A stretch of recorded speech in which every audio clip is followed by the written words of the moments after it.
اللہ نے انسان کو پہلے ایک مورتی کی صورت میں ڈھالا، اس کے بعد ایک مقررہ مدت تک چھوڑے رکھا، یہاں تک کہ گیلی مٹی خشک ہو گئی اور اس کا رنگ سیاہ ہو گیا، بدبو آنے لگی، پھر وہ کھنکھناتی مٹی میں بدل گئی اور آخرکار آگ پر پکی ہوئی مٹی یعنی فخار ٹھیکری کی صورت اختیار کر گئی، جس سے مٹکے وغیرہ تیار کیے جاتے ہیں۔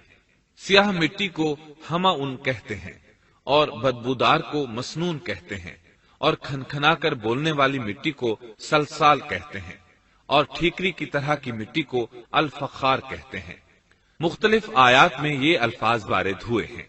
وَلَقَدْ خَلَقْنَاكُمْ ثُمَّ صَوَّرْنَاكُمْ ہم نے تمہیں پیدا کیا اور پھر ہم ہی نے تمہاری صورت بنائی، اور فرمایا وَلَقَدْ خَلَقْنَا الْإِنسَانَ مِنْ صَلْصَالٍ مِنْ حَمَإٍ مَسْنُونٍ اور یقیناً ہم نے انسان کو کھنکھناتی خشک مٹی سے پیدا کیا جو کہ بدبودار اور سیاہ گارے سے خشک ہوئی تھی، اور فرمایا خَلَقَ الْإِنسَانَ مِنْ صَلْصَالٍ كَالْفَخَّارِ اللہ نے انسان کو کھنکھناتی مٹی سے پیدا کیا جو کہ ٹھیکری کی طرح تھی۔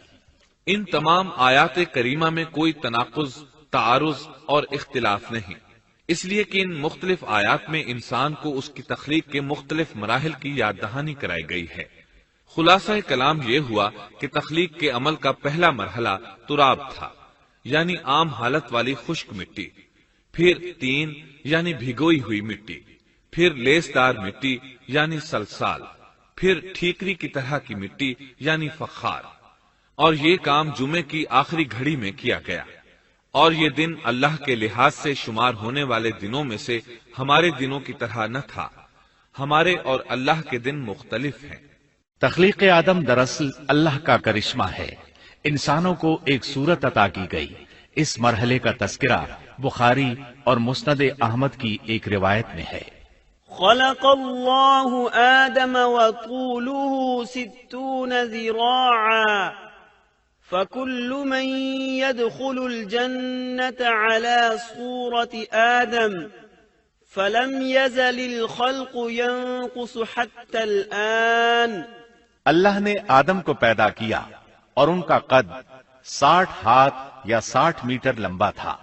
تمام جنتی لوگ اس قد آدم کے ساتھ جنت میں داخل ہوں گے، اور اس وقت سے لے کر آج تک مخلوق کا قد کم ہوتا چلا آ رہا ہے۔ بعد والے لوگ گزشتہ زمانے کے لوگوں سے ہمیشہ چھوٹے قد کے ہوتے چلے آ رہے ہیں۔ بہرحال سب سے پہلے اور سب سے لمبے انسان آدم علیہ السلام تھے۔ امام احمد نے منفرد طور پر ایک روایت بیان کی ہے، اس میں رسول اکرم صلی اللہ علیہ وسلم نے آدم علیہ السلام کی لمبائی 60 ہاتھ یعنی 60 میٹر اور چوڑائی 7 ہاتھ بیان فرمائی ہے۔ سبحان اللہ!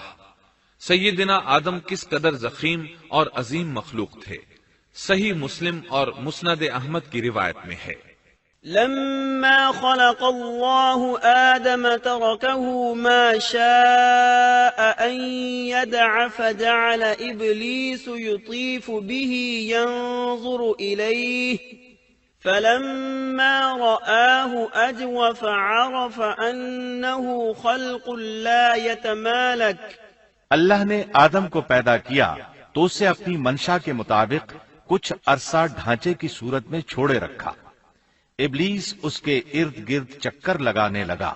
اس نے دیکھا کہ وہ پیٹ والا ہے۔ وہ سمجھ گیا کہ یہ مخلوق اپنے آپ پر کنٹرول نہیں کر سکے گی۔ اس حدیث سے معلوم ہوتا ہے کہ انسانوں کی طرح جنات کا پیٹ نہیں ہے، صرف انسان ایسا ہے جس کا اندر والا حصہ کھوکھلا ہے۔ بہرحال اللہ نے انسان کو اس شکل و صورت میں پیدا فرمایا۔ احادیث مبارکہ میں آدم علیہ السلام اور ابلیس ملعون کا قصہ تفصیل سے بھی موجود ہے اور مختصر بھی۔ مثلا تفسیر تبری میں سیدنا عبداللہ بن عباس رضی اللہ عنہما سے روایت ہے، اللہ تعالیٰ نے آدم علیہ السلام کی مٹی کا حکم دیا، مٹی لائی گئی۔ اللہ تعالیٰ نے آدم علیہ السلام کو لیسدار اور بدبودار سیاہ مٹی سے پیدا فرمایا، اور یہ کام اللہ نے اپنے مبارک ہاتھوں سے کیا۔ آدم 40 راتیں مجسمے کی صورت میں پڑے رہے، جسم موجود تھا لیکن روح نہیں تھی۔ ابلیس آتا، اس ڈھانچے کو ٹھوکر لگاتا تو جسم سے ایسی آواز نکلتی جیسے خالی مٹکے پر ہاتھ مارنے سے نکلتی ہے۔ اسی لیے اللہ نے بھی فرمایا ہے کہ وہ کھنکھناتی مٹی سے پیدا کیے گئے۔ آدم علیہ السلام میں روح ڈالنے سے پہلے ایک مرتبہ فرشتوں کا ان کے پاس سے گزر ہوا تو وہ کچھ گھبرا سے گئے۔ ابلیس کو تو بہت زیادہ گھبراہٹ کا سامنا کرنا پڑا۔ وہ گزرتے ہوئے ٹھوکر مارتا اور کہتا، تجھے کسی خاص مقصد کے لیے پیدا کیا گیا ہے۔ یہ کہہ کر وہ آدم کے منہ میں داخل ہو جاتا اور کمر کے راستے باہر آ جاتا اور فرشتوں سے مخاطب ہو کر کہتا، اس سے گھبرانے کی کوئی ضرورت نہیں۔ اگر مجھے اس پر مسلط کر دیا گیا تو میں یقیناً اسے ہلاکت میں ڈال دوں گا، اور اگر اسے مجھ پر مسلط کر دیا گیا تو بلا شبہ میں اس کی نافرمانی کروں گا۔ اندازہ کیجئے وہ تعجب کر رہا ہے کہ انہیں کیوں پیدا کیا گیا ہے۔ اس کی آدم علیہ السلام سے دشمنی کس قدر پرانی ہے، گویا ابتدا ہی سے یہ عداوت پر ڈٹ گیا تھا۔ بہرحال اللہ نے آدم میں روح پھونکی۔ اس مضمون کو قرآن مجید میں جا بجا ذکر کیا گیا ہے۔ اللہ تعالیٰ فرماتے ہیں، فَإِذَا سَوَّيْتُهُ وَنَفَخْتُ فِيهِ مِن رُّوحِي فَقَعُوا لَهُ سَاجِدِينَ۔ جب میں اس کو ٹھیک ٹھاک کر لوں اور اس میں اپنی روح پھونک دوں تو تم سب اس کے سامنے سجدے میں گر پڑنا۔ ایک اور جگہ فرمایا، إِنَّ مَثَلَ عِيسَى عِندَ اللَّهِ كَمَثَلِ آدَمَ خَلَقَهُ مِن تُرَابٍ ثُمَّ قَالَ لَهُ كُن فَيَكُونُ۔ اللہ تعالیٰ کے نزدیک عیسیٰ علیہ السلام کی مثال ہو بہو آدم علیہ السلام کی مثال ہے۔ اللہ نے انہیں مٹی سے بنا کر کہا، ہو جا، وہ ہو گئے۔ اللہ نے آدم علیہ السلام کو مٹی سے پیدا کیا، اپنے ہاتھوں سے بنایا، پھر اس میں روح پھونکی۔ اس کا مفصل بیان احادیث میں موجود ہے۔ جب ان میں روح پھونکی گئی اور ابتدا میں روح جیسے ہی سر کے اندر داخل ہوئی، آدم علیہ السلام کو چھینک آ گئی۔ فرشتوں نے آدم علیہ السلام سے کہا، الحمدللہ کہیے۔ انہوں نے کہہ دیا۔ اللہ کی اس تعریف کے جواب میں اللہ تعالیٰ نے فرمایا، رحمک ربک، یعنی تجھ پر تیرا رب رحم فرمائے۔ سبحان اللہ، اللہ ذوالجلال والاکرام نے آدم علیہ السلام میں روح مکمل ہونے سے پہلے ہی انہیں اپنی رحمت سے سرفراز فرما دیا۔ بہرحال جب روح ان کی آنکھوں میں داخل ہوئی اور انہوں نے جنت کے پھلوں کو دیکھا تو ان میں غور و فکر کرنے لگے۔ جب روح پیٹ میں داخل ہوئی تو کھانے کی طلب محسوس ہوئی۔ ابھی روح ٹانگوں تک پہنچی نہیں اور کھانے کی خواہش پہلے ہی محسوس ہونے لگی۔ اس جلد بازی اور عجلت کی وجہ سے اللہ تعالیٰ نے فرمایا، خلق الانسان من عجل۔ انسان جلد باز مخلوق ہے۔ جب آدم علیہ السلام کو پیدا کر دیا گیا تو اللہ تعالیٰ نے ان کی پشت پر ہاتھ پھیرا۔ ہاتھ پھیرتے ہی ان کی پشت سے قیامت تک پیدا ہونے والے انسان باہر نکل آئے۔ آدم کی تمام اولاد ان کے سامنے ظاہر ہو گئی، اور یہ بات نہایت وضاحت اور صراحت کے ساتھ قرآن مجید اور احادیث مبارکہ میں موجود ہے۔ مسلم بن یسار رحمت اللہ علیہ بیان کرتے ہیں کہ سیدنا عمر بن خطاب رضی اللہ عنہ سے کسی نے اس آیت کریمہ کے بارے میں پوچھا، وَإِذْ أَخَذَ رَبُّكَ مِن بَنِي آدَمَ مِن ظُهُورِهِمْ ذُرِّيَّتَهُمْ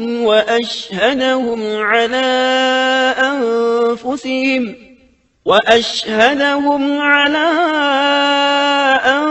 أَنفُسِهِمْ أَلَسْتُ بِرَبِّكُمْ قَالُوا بَلَىٰ شَهِدْنَا أَن تَقُولُوا يَوْمَ الْقِيَامَةِ إِنَّا كُنَّا عَنْ هَٰذَا غَافِلِينَ۔ اور جب آپ کے رب نے اولاد آدم کی پشت سے ان کی اولاد کو نکالا اور ان سے انہی کے بارے میں اقرار لیا کہ کیا میں تمہارا رب نہیں؟ سب نے جواب دیا ہاں کیوں نہیں، ہم سب گواہ بنتے ہیں، تاکہ تم لوگ قیامت کے روز یوں نہ کہو ہم تو اس سے محض بے خبر تھے۔ او تقولوا انما اشرك آباؤنا من قبل وكنا ذرية من بعدهم افتهلكنا بما فعل المبطلون، یا یوں کہو کہ پہلے پہلے شرک تو ہمارے بڑوں نے کیا اور ہم ان کے بعد ان کی نسل میں ہوئے، لہذا کیا تو ان غلط راہ والوں کے فعل پر ہمیں ہلاکت میں ڈالے گا؟ سیدنا عمر رضی اللہ عنہ نے اس شخص کے سوال کے جواب میں فرمایا، میں نے سنا ہے کہ رسول اللہ صلی اللہ علیہ وسلم فرما رہے تھے، ان اللہ خلق آدم ثم مسح ظهره بيمينه فاستخرج منه ذرية فقال خلقت هؤلاء للجنة وبعمل أهل الجنة يعملون، ثم مسح ظهره فاستخرج منه ذرية فقال خلقت هؤلاء للنار وبعمل أهل النار يعملون، فقال الرجل ففيما العمل يا رسول الله؟ فقال رسول الله صلى الله عليه وسلم إن الله إذا خلق العبد للجنة استعمله بعمل أهل الجنة حتى يموت على عمل من أعمال أهل الجنة فيدخله الله الجنة، وإذا خلق العبد للنار استعمله بعمل أهل النار حتى يموت على عمل من أعمال أهل النار فيدخله الله النار۔ اللہ نے آدم علیہ السلام کو پیدا کیا، پھر اپنے دائیں ہاتھ کو اس کی پشت پر پھیرا اور اس سے نسل انسانی کو باہر نکالا اور ان کی طرف اشارہ کر کے فرمایا میں نے انہیں جنت کے لیے پیدا کیا ہے اور یہ جنت والوں کے اعمال کریں گے۔ پھر اپنے ہاتھ کو دوبارہ آدم علیہ السلام کی پشت پر پھیرا اور اس سے نسل انسانی کو باہر نکالا اور ان کی طرف اشارہ کر کے فرمایا میں نے انہیں آگ کے لیے پیدا کیا ہے اور یہ آگ والوں کے اعمال کریں گے۔ اس پر ایک شخص نے نبی اکرم صلی اللہ علیہ وسلم سے سوال کیا، اے اللہ کے رسول صلی اللہ علیہ وسلم، تو پھر ہمارے اعمال کس حساب میں شمار ہوں گے؟ آپ نے جواب میں فرمایا، اللہ تعالیٰ جب کسی بندے کو جنت کے لیے پیدا کرتا ہے تو اس سے جنت والوں کے کام کرواتا ہے، حتیٰ کہ جنت والے اعمال میں سے ہی کسی عمل پر اس کا موت سے سامنا ہوتا ہے، اس وجہ سے اللہ اسے جنت میں داخل کرتا ہے، اور جب اللہ کسی بندے کو آگ کے لیے پیدا کرتا ہے تو اسے آگ والے اعمال پر لگا دیتا ہے، یہاں تک کہ وہ آگ والے اعمال میں سے کسی عمل پر مرتا ہے، اس کی وجہ سے اللہ اسے آگ میں داخل کر دیتا ہے۔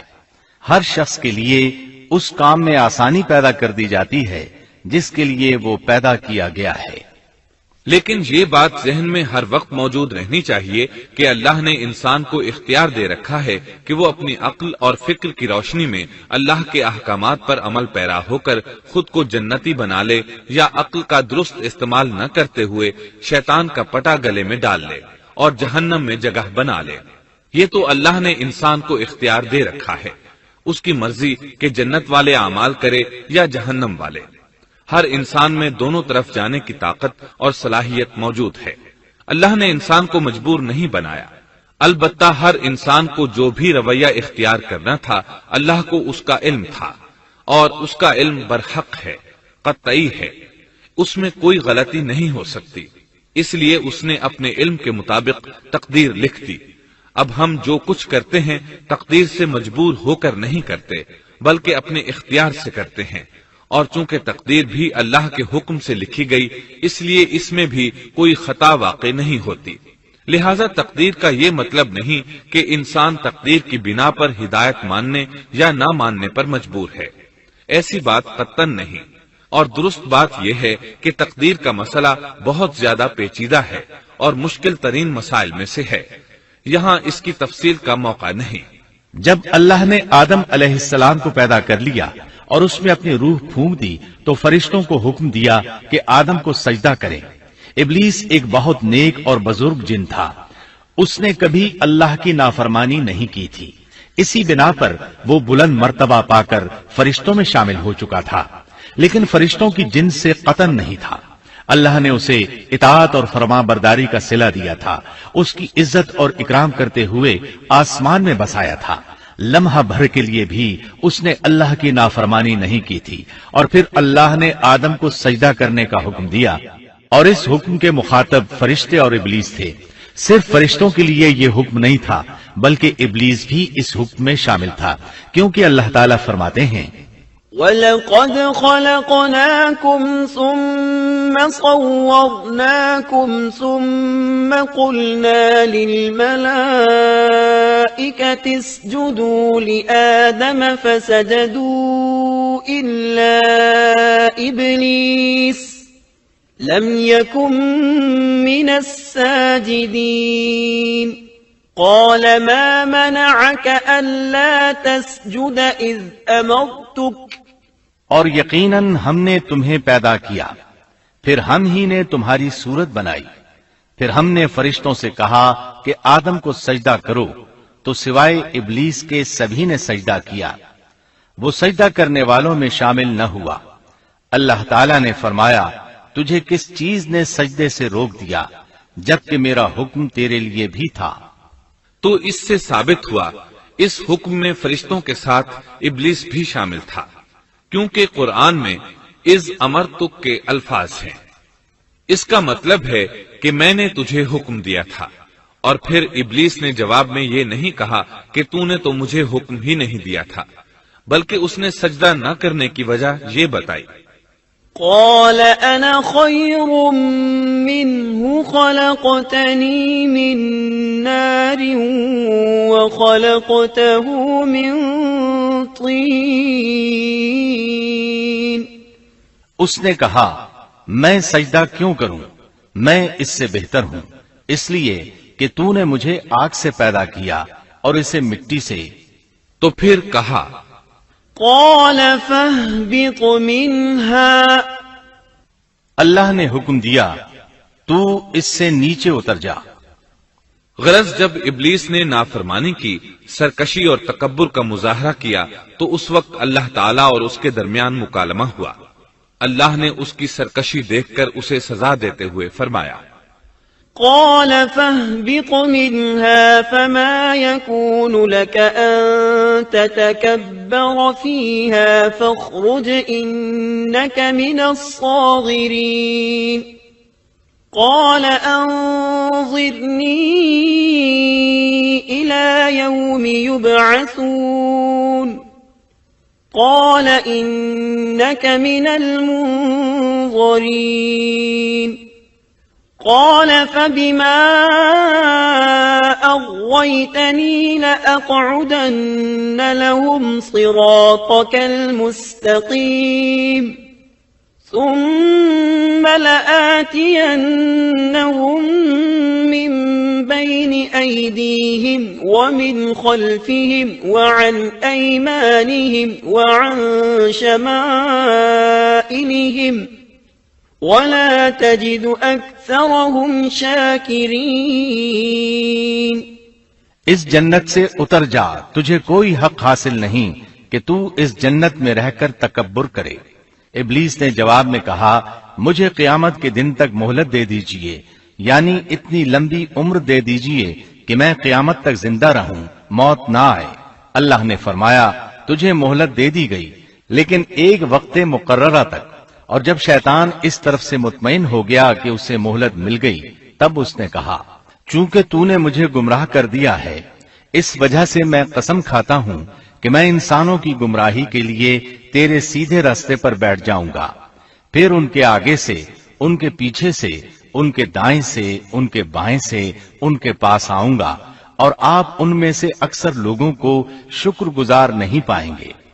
اللہ تعالیٰ نے شیطان کا رد کرتے ہوئے فرمایا، یہاں سے ذلیل و خوار ہو کر نکل جا، ان میں سے جو شخص بھی تیرا حکم مانے گا میں ایسے تمام گمراہوں سے جہنم کو بھر دوں گا۔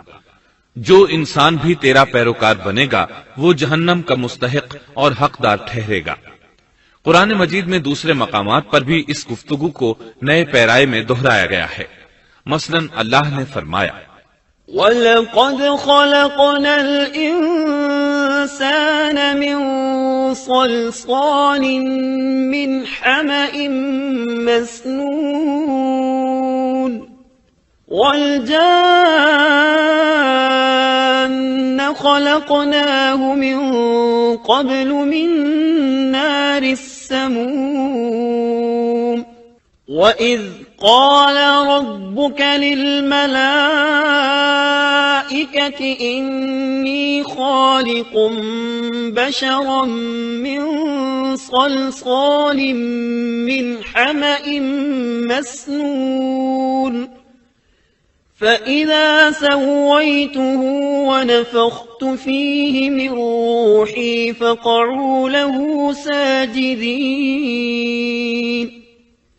فسجد الملائكة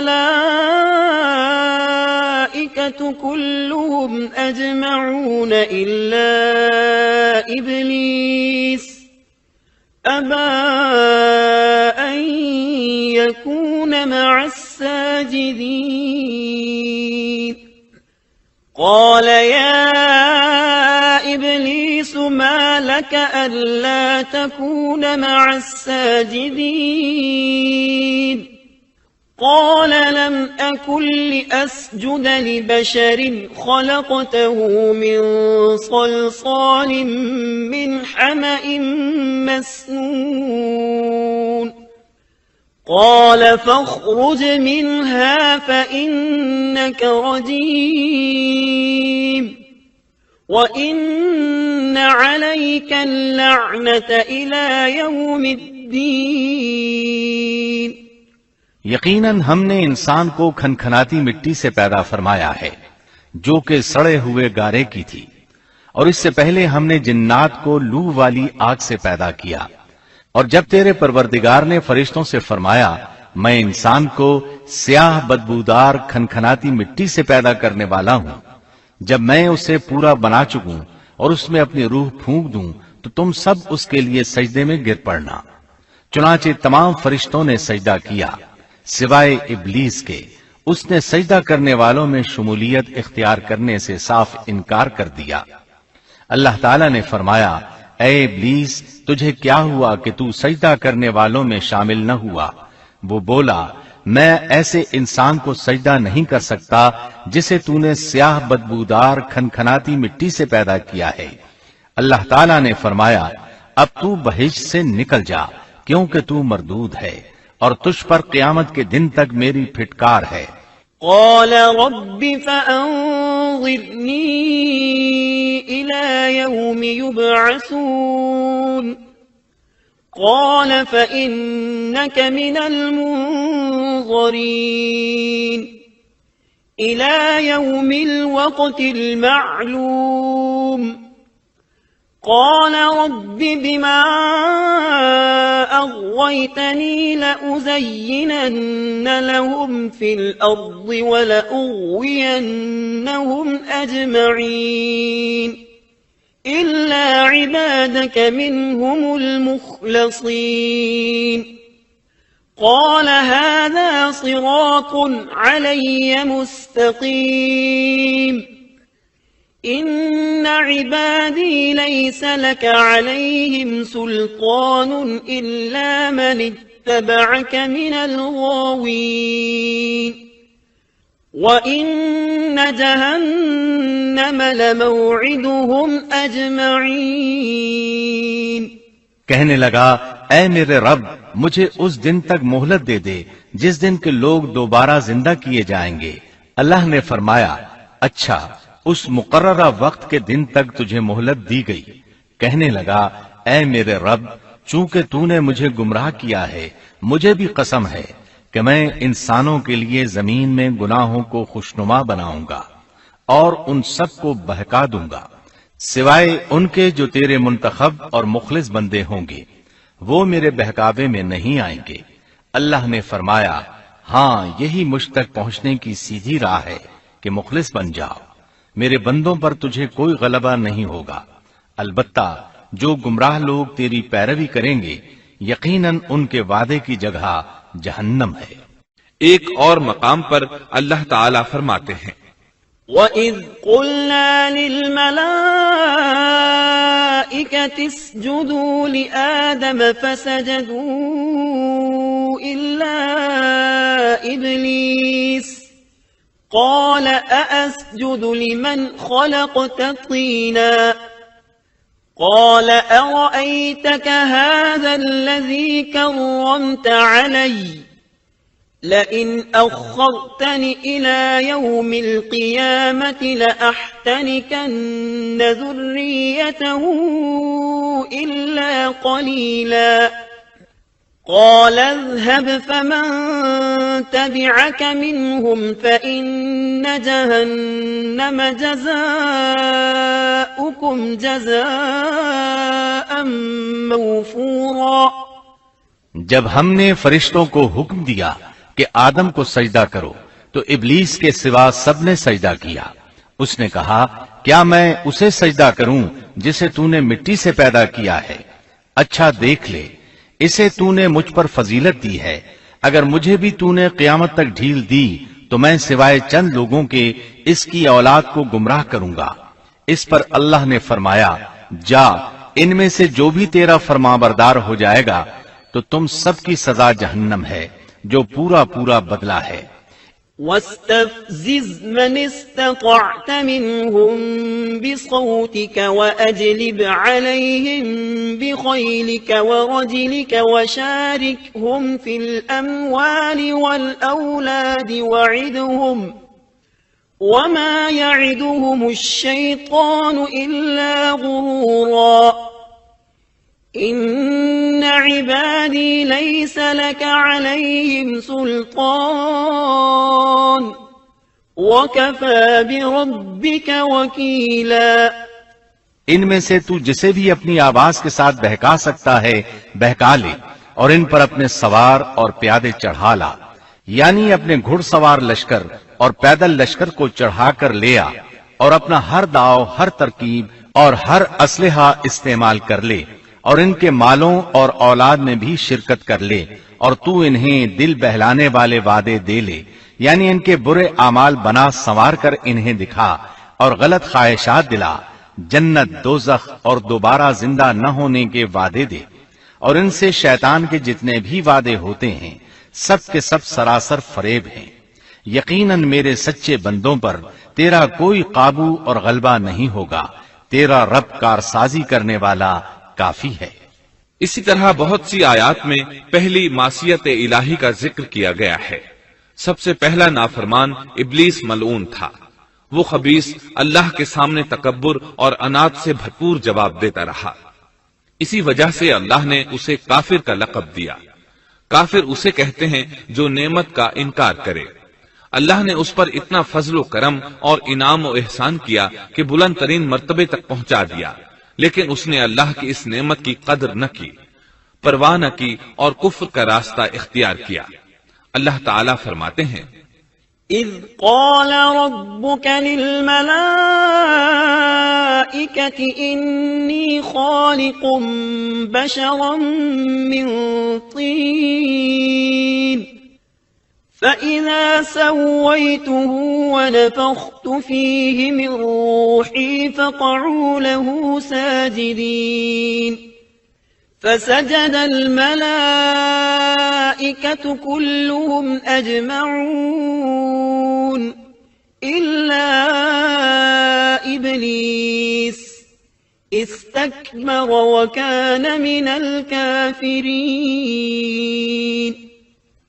جبکہ آپ کے رب نے فرشتوں سے فرمایا کہ میں مٹی سے ایک انسان کو پیدا کرنے والا ہوں، سو جب میں اسے ٹھیک ٹھاک کر لوں اور اس میں اپنی روح پھونک دوں تو تم سب اس کے سامنے سجدے میں گر پڑنا۔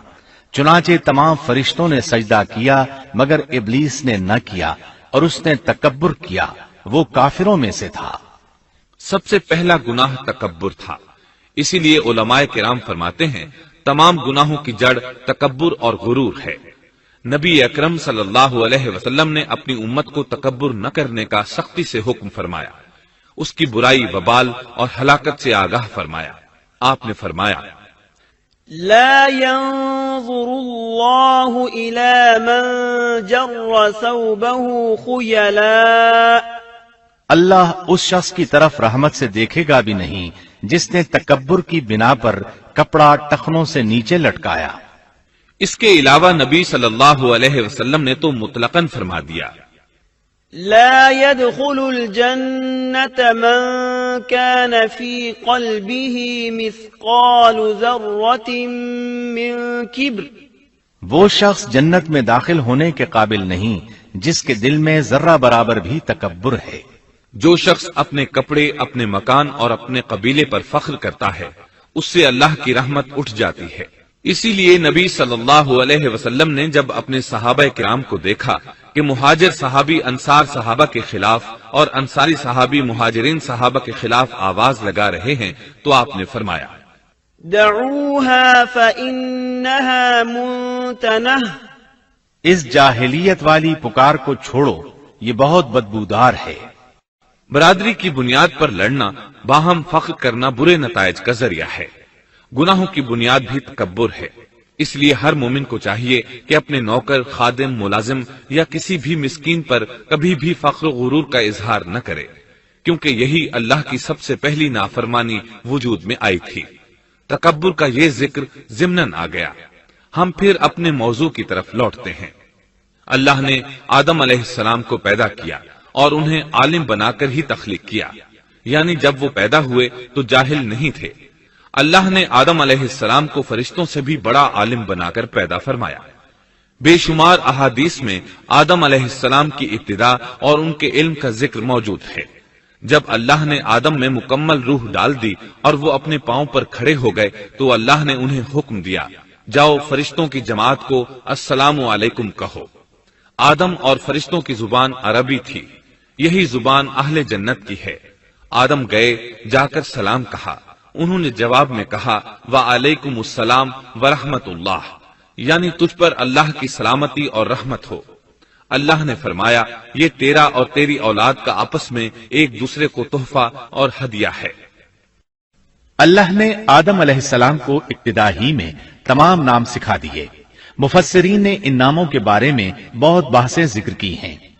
مضبوط موقف سیدنا عبداللہ بن عباس رضی اللہ عنہما کا ہے کہ اللہ نے آدم علیہ السلام کو ہر چیز کا نام سکھا دیا تھا، مثلا یہ پہاڑ ہے، یہ سمندر ہے، یہ پرندہ ہے، یہ درخت ہے وغیرہ۔ وہ آسمان اور زمین کی ہر چیز کا نام جانتے تھے۔ یہ علم کیسا تھا، انسان نے کس طرح ہر چیز کا نام پہچان لیا۔ یقیناً اللہ انسان میں یہ طاقت پیدا کر سکتا ہے کہ وہ ہر علم کا احاطہ کر سکے۔ اللہ نے آدم علیہ السلام کو ہر چیز کا نام اور اس کی صنعت اور کام بھی معلوم کرا دیا۔ آگ، لوہے، لکڑی، غرض ہر چیز کا نام اور استعمال ذہن میں ڈال دیا۔ وہ کس قدر عظیم علم سے بہرور ہوئے، سبحان اللہ۔ بہرحال اللہ نے آدم علیہ السلام کو صرف شکل و صورت اور تخلیق ہی میں بلند مرتبہ عطا نہیں کیا تھا، بلکہ عقل و علم کے لحاظ سے بھی بلند درجے اور مقام پر فائز کیا تھا، جیسا کہ اللہ تعالیٰ فرماتے ہیں وَعَلَّمَ آدَمَ الْأَسْمَاءَ كُلَّهَا ثُمَّ عَرَضَهُمْ عَلَى الْمَلَائِكَةِ، اللہ نے آدم علیہ السلام کو ہر چیز کا نام سکھا دیا، پھر ان چیزوں کو فرشتوں پر پیش کیا اور فرمایا أنبئوني بأسماء هؤلاء إن كنتم صادقين، مجھے ان چیزوں کے نام بتاؤ اگر تم سچے ہو۔ مطلب یہ کہ تم اپنے دعوے میں کہاں تک سچے ہو؟ جب آدم کی تخلیق ہوئی تو تم نے کہا تھا اللہ جو چاہے پیدا کر لے، قسم ہے وہ ہم سے زیادہ معزز اور عالم نہیں ہوگا۔ اس دعوے میں اگر تم سچے ہو تو ذرا ان اشیاء کے نام تو بتاؤ۔ اللہ تعالیٰ نے آدم علیہ السلام کا زیادہ معزز ہونا، مکرم ہونا اور علم و معرفت والا ہونا واضح کرنے کے لیے فرشتوں کو حکم دیا کہ آدم علیہ السلام کو سجدہ کریں۔ یہ سجدہ تعظیمی تھا، عبادت والا سجدہ نہیں تھا۔ سجدہ تعظیمی پہلے وقتوں میں جائز تھا لیکن اب حرام ہے۔ اسی لیے تو یعقوب علیہ السلام، ان کی بیوی اور 11 بیٹوں نے یوسف علیہ السلام کو سجدہ کیا تھا۔ بہرحال فرشتوں نے آدم علیہ السلام کو سجدہ کیا۔ اس سے معلوم ہو جاتا ہے کہ کون زیادہ عزت اور عظمت والا ہے۔ یقیناً آدم علیہ السلام زیادہ شرف اور منزلت کے حقدار ٹھہرے۔ جب اللہ تعالیٰ نے ان کی عزت، تکریم اور تعظیم ثابت فرما دی، تب علم و معرفت میں ان کی برتری ثابت کرنے کے لیے فرمایا اگر تم اپنے قول میں سچے ہو تو ان چیزوں کے نام بتاؤ۔ تب فرشتوں نے کہا قالوا سبحانك لا علم لنا إلا ما علمتنا إنك أنت العليم الحكيم قال يا آدم أنبئهم بأسمائهم فلما أنبأهم بأسمائهم قال ألم أقل لكم إني أعلم غيب السماوات والأرض وأعلم ما تبدون وما كنتم تكتمون۔ فرشتے کہنے لگے اے اللہ تو پاک ہے، ہمیں تو صرف اتنا ہی علم ہے جتنا تو نے ہمیں سکھا رکھا ہے، مکمل حکمت و علم والا تو ہی ہے۔ اللہ تعالیٰ نے آدم علیہ السلام سے فرمایا اے آدم تم ان فرشتوں کو ان چیزوں کے نام بتاؤ۔ آدم ہر چیز کا نام بتانے لگے، کسی جگہ بھی انہوں نے غلطی نہیں کی۔ جب انہوں نے فرشتوں کو تمام چیزوں کے نام بتا دیے تو اللہ تعالیٰ نے فرشتوں کو مخاطب کر کے کہا کیا میں نے تمہیں پہلے ہی نہیں کہہ دیا تھا کہ زمین اور آسمان کا غیب میں ہی جانتا ہوں اور میرے علم میں ہے جو تم ظاہر کر رہے ہو اور جو چھپا رہے ہو۔ یہاں ذہن میں سوال ابھرتا ہے کہ فرشتے کیا چھپا رہے تھے؟ وہ راز والی بات یہی تھی کہ اللہ ہم سے زیادہ معزز اور عالم مخلوق پیدا نہیں کرے گا۔ واضح رہے ہم آپ کو صرف واقعات ہی نہیں سنا رہے، صرف سیرت اور تاریخ ہی بیان نہیں کر رہے، بلکہ قرآن بھی پڑھ پڑھ کر سنا رہے ہیں۔ اور قرآن کو اس وقت تک سمجھنا محال ہے جب تک کہ ان واقعات کی تفصیل موجود نہ ہو۔ خیر، اس کے بعد اللہ تعالیٰ نے اما حوا کو پیدا فرمایا۔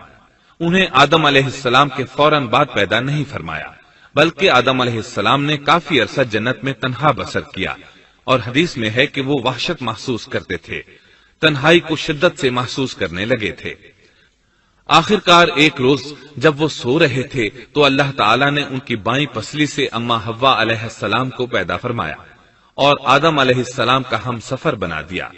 اللہ فرماتے ہیں یا ایھا الناس اتقوا ربکم الذی خلقکم من نفس واحدة وخلق منها زوجها۔ اے لوگو اپنے اس پروردگار سے ڈر جاؤ جس نے تم سب کو ایک ہی جان سے پیدا کر ڈالا اور اس جان یعنی آدم علیہ السلام سے ان کی بیوی کو پیدا کیا۔ آدم علیہ السلام کے وجود ہی سے حوا کا وجود بنایا گیا، وہ کوئی الگ مخلوق نہیں تھی۔ جب آدم علیہ السلام بیدار ہوئے تو انہوں نے اپنے قریب ایک عورت کو بیٹھے دیکھا، پوچھنے لگے تم کون ہو؟ حوا علیہ السلام نے کہا عورت۔ آدم علیہ السلام نے پھر پوچھا تجھے کس لیے پیدا کیا گیا ہے؟ وہ بولی آپ کے لیے، تاکہ آپ مجھ سے سکون اور انس حاصل کریں۔ جب فرشتوں نے آدم علیہ السلام کو ایک عورت سے باتیں کرتے دیکھا تو کہنے لگے اب ایک اور نئی مخلوق پیدا کی گئی ہے۔ آدم علیہ السلام نے ان مخلوقات کا نام تو بتا دیا تھا جو مشہور و معروف تھیں، ان کا نام پوچھنا چاہیے۔ انہوں نے آدم علیہ السلام سے سوال کیا، انہوں نے فوراً جواب دیا حوا، اس لیے کہ اللہ نے تو آپ کو ہر چیز کا نام سکھا دیا تھا۔ فرشتوں نے کہا ان کا نام حوا کیوں رکھا گیا ہے؟ آدم علیہ السلام نے جواب دیا اس لیے کہ اسے ایک زندہ چیز سے پیدا کیا گیا ہے، حیات کی نسبت سے حوا نام رکھا گیا۔ مسلم شریف میں ہے، سیدنا ابو ہریرہ رضی اللہ عنہ روایت کرتے ہیں کہ رسول اللہ صلی اللہ علیہ وسلم نے فرمایا، من كان يؤمن بالله واليوم الآخر فإذا شهد أمرا فليتكلم بخير أو ليسكت واستوصوا بالنساء خيرا فإن المرأة خلقت من ضلع وإن أعوج شيء في الضلع أعلاه إن ذهبت تقيمه كسرته وإن تركته لم يزل أعوج استوصوا بالنساء خيرا۔ جو شخص اللہ اور آخرت کے دن پر ایمان رکھتا ہے، جب وہ کسی معاملے کے لیے حاضر ہو تو بھلائی والی بات کرے یا خاموش رہے، اور عورتوں کے بارے میں بھلائی کی وصیت حاصل کر لو، یعنی ان کے ساتھ اچھا سلوک کرو، کیونکہ عورت پسلی سے پیدا کی گئی ہے اور پسلی میں زیادہ ٹیڑھا حصہ اوپر والا حصہ ہوتا ہے۔ اگر تم اس کو سیدھا کرنا چاہو گے تو توڑ ڈالو گے، اور اگر اس کو چھوڑ دو گے تو وہ اسی طرح ہمیشہ ٹیڑھی رہے گی۔ عورتوں کے بارے میں بھلائی کی وصیت حاصل کر لو۔ مطلب یہ کہ اسی حالت میں گزر بسر کرو، عورتوں کے بارے میں بھلائی کی وصیت حاصل کر لو۔ اس حدیث کا مطلب یہ ہے کہ عورتوں پر جبر کر کے زبردستی ان کی طبیعت کو بدلا نہیں جا سکتا، اور عورت ذات کو نہایت نرمی اور پیار سے رکھو۔ ان کی طبیعتوں میں ٹیڑھا پن ہے، وہ کبھی جذبات سے مغلوب ہو جاتی ہے اور عقل کھو بیٹھتی ہے۔ اگر کوئی اسے سیدھا کرنا چاہے تو اس سے لا تعلقی، دوری اور طلاق کی نوبت آ جائے گی۔ اگر اسے چھوڑ دو گے تو ٹیڑھا پن برقرار رہے گا۔ مرد کو بہت حوصلے سے اس صورتحال کو سنبھالنا چاہیے۔ احادیث میں سیدنا ابراہیم علیہ السلام کی زوجہ سیدہ سارہ علیہ السلام کا قصہ موجود ہے۔ وہ حوا علیہ السلام کے بعد کائنات کی سب سے زیادہ خوبصورت عورت تھی۔ احادیث سے یہ اشارہ ملتا ہے کہ حوا علیہ السلام ابتدائے انسانیت سے لے کر قیامت تک پیدا ہونے والی تمام عورتوں میں خوبصورت تھیں۔ اب ابلیس لگا اپنے وسوسے شروع کرنے۔ آدم اور حوا علیہم السلام دونوں اللہ کے حکم سے جنت میں تھے کہ شیطان نے انہیں پھسلانے کی کوشش شروع کر دی۔ اللہ تعالیٰ فرماتے ہیں، وَقُلْنَا يَا آدَمُ اسْكُنْ أَنْتَ وَزَوْجُكَ الْجَنَّةَ وَكُلَا مِنْهَا رَغَدًا حَيْثُ شِئْتُمَا۔ اور ہم نے کہہ دیا اے آدم، تم اور تمہاری بیوی جنت میں رہو اور جہاں سے چاہو با فراغت کھاؤ۔ جنت بھی کیسی، اللہ فرماتے ہیں، وَجَنَّةٍ عَرْضُهَا السَّمَاوَاتُ وَالْأَرْضُ، وہ جنت کہ جس کی چوڑائی ہی آسمانوں اور زمین کے برابر ہے۔ سو اس جنت میں سے جو چاہو سو کھاؤ، کچھ بھی منع نہیں سوائے ایک درخت کے، چنانچہ ارشاد ہوا، وَقُلْنَا يَا آدَمُ اسْكُنْ أَنْتَ وَزَوْجُكَ الْجَنَّةَ وَكُلَا مِنْهَا رَغَدًا حَيْثُ شِئْتُمَا وَلَا تَقْرَبَا هَذِهِ الشَّجَرَةَ فَتَكُونَا مِنَ الظَّالِمِينَ۔ اور ہم نے کہا اے آدم، تم اور تمہاری بیوی جنت میں رہو، پھر جس جگہ سے چاہو با فراغت کھاؤ، اور اس درخت کے پاس مت جاؤ ورنہ ظالموں میں سے ہو جاؤ گے۔ ایک اور جگہ فرمایا، وَإِذْ قُلْنَا لِلْمَلَائِكَةِ اسْجُدُوا لِآدَمَ فَسَجَدُوا إِلَّا إبليس أبى فقلنا يا آدم إن هذا عدو لك ولزوجك فلا يخرجنكما من الجنة فتشقى إن لك ألا تجوع فيها ولا تعرى وأنك لا تظمأ فيها ولا تضحى۔ اور جب ہم نے فرشتوں سے کہا کہ آدم کو سجدہ کرو تو ابلیس کے سوا سب نے سجدہ کیا، ابلیس نے انکار کیا۔ تو ہم نے کہا اے آدم یہ تیرا اور تیری بیوی کا دشمن ہے، خیال رکھنا ایسا نہ ہو کہ وہ تم دونوں کو جنت سے نکلوا دے اور تو مصیبت میں پڑ جائے۔ یہاں تو تجھے آرام ہے، نہ تو بھوکا ہے اور نہ ننگا، اور نہ تو یہاں پیاسا ہوتا ہے، نہ دھوپ سے تکلیف اٹھاتا ہے۔ گویا اللہ نے سیدنا آدم علیہ السلام کو وسوسے سے پہلے ہی خبردار کر دیا تھا۔ ان آیات سے یہ بھی پتا چلا کہ انسان سے ابلیس کی عداوت اور دشمنی ابتدا ہی سے چلی آ رہی ہے، اور یہ بھی ثابت ہوا کہ جو لوگ کہتے ہیں کہ انسان ابتدا میں ننگا تھا ان کا قول صحیح نہیں، اس لیے کہ اللہ تعالیٰ نے جنت میں بھی آدم علیہ السلام پر لباس رکھا اور زمین میں بھی لباس نازل کر دیا، جیسا کہ اللہ تعالیٰ فرماتے ہیں يا بني آدم قد أنزلنا عليكم لباسا يواري سوآتكم وريشا ولباس التقوى ذلك خير۔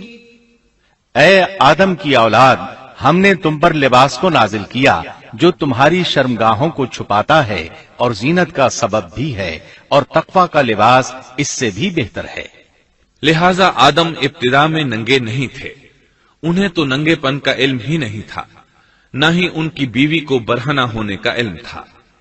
اللہ نے آدم علیہ السلام کو کامل نعمتوں سے نوازا، بھوک نہ پیاس، یہاں تک کہ پیاس کے اسباب سے بھی محفوظ، نہ گرمی اور نہ دھوپ، پھر بے انتہا حسن و جمال، مشقت نہ تکلیف، بدبختی نہ بدقسمتی۔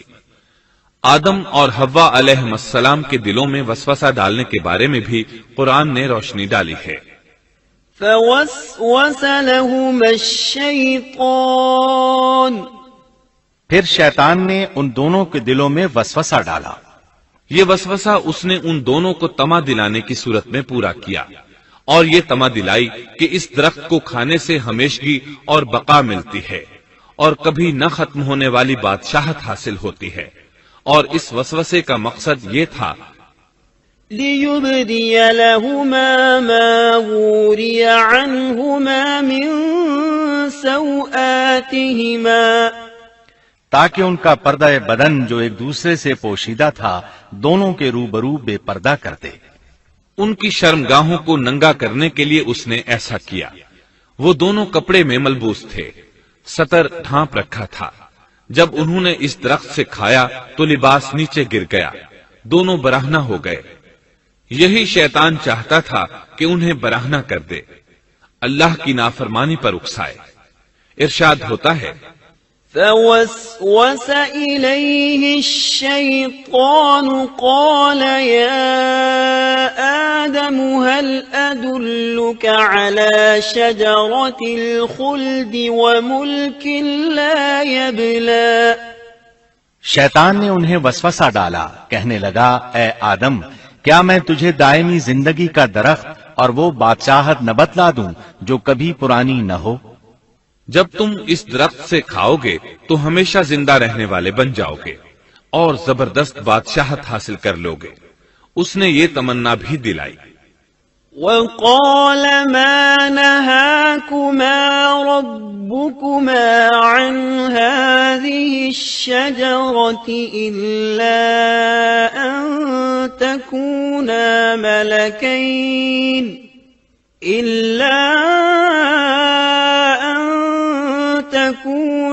ملكين أو تكونا من الخالدين۔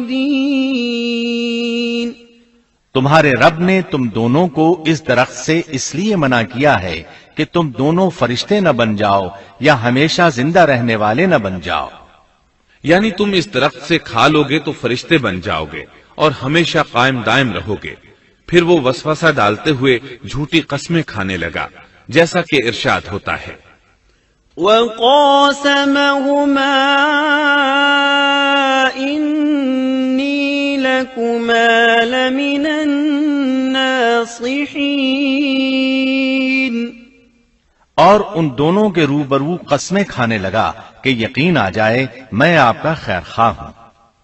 اللہ کی قسم کھانے لگا اور اس وقت سے جھوٹی قسموں کی ابتدا ہوئی. اس نے ان دونوں کو فریب دے کر بہکا لیا جیسا کہ فرمایا فَدَلَّاهُمَا بِغُرُورٍ، یعنی دھوکے سے انہیں پھسلایا، حالانکہ انہیں کسی چیز کی کمی نہیں تھی. بھلا وہاں کیا محتاجی ہو سکتی تھی؟ جنت میں سکون سے زندگی بسر کر رہے تھے. جنت سے بڑھ کر کیا چاہیے؟ ہمیشہ کے لیے جنت مل چکی تھی. اللہ تعالیٰ فرماتے ہیں فَلَمَّا ذَاقَا الشَّجَرَةَ بَدَتْ لَهُمَا سَوْآتُهُمَا وَطَفِقَا يَخْصِفَانِ عَلَيْهِمَا مِنْ وَرَقِ الْجَنَّةِ. ان دونوں نے جب درخت کو چکھا دونوں کا پردہ بدن ایک دوسرے کے روبرو کھل گیا. دونوں اپنے بدنوں پر درختوں کے پتے جوڑ جوڑ کر رکھنے لگے. کپڑے اترنے پر دونوں کو حیا آئی، اس لیے کہ انسان کی فطرت میں برہنہ ہونے کی ناپسندیدگی شامل ہے. برہنہ ہو گئے تو کوئی لباس نہیں تھا، اس لیے درختوں کے پتے جوڑ کر جسم ڈھانپنے لگے. حدیث میں آیا ہے آدم بھاگنے لگے تو اللہ نے پکارا آدم مجھ سے بھاگتے ہو؟ آدم بولے اللہ میں شرم کی بنا پر بھاگ رہا ہوں اور اس وجہ سے کہ تیرے سامنے برہنہ کیسے رہوں، پھر یہ کہ نافرمانی کا ارتکاب بھی کر چکا ہوں. یہاں ایک سوال پیدا ہوتا ہے دونوں میں سے پہلے کھانے والا کون تھا؟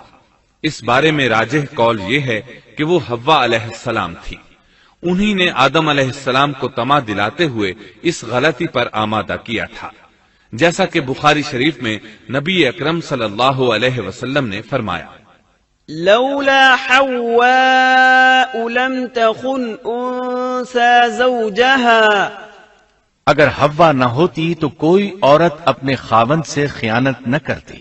حوا علیہ السلام نے انہیں غلطی میں مبتلا کیا تھا. اگر حوا علیہ السلام نہ ہوتی تو آدم بھی خیانت میں مبتلا نہ ہوتے اور نہ معصیت میں مبتلا ہوتے. تب اللہ نے انہیں پکارا وَنَادَاهُمَا رَبُّهُمَا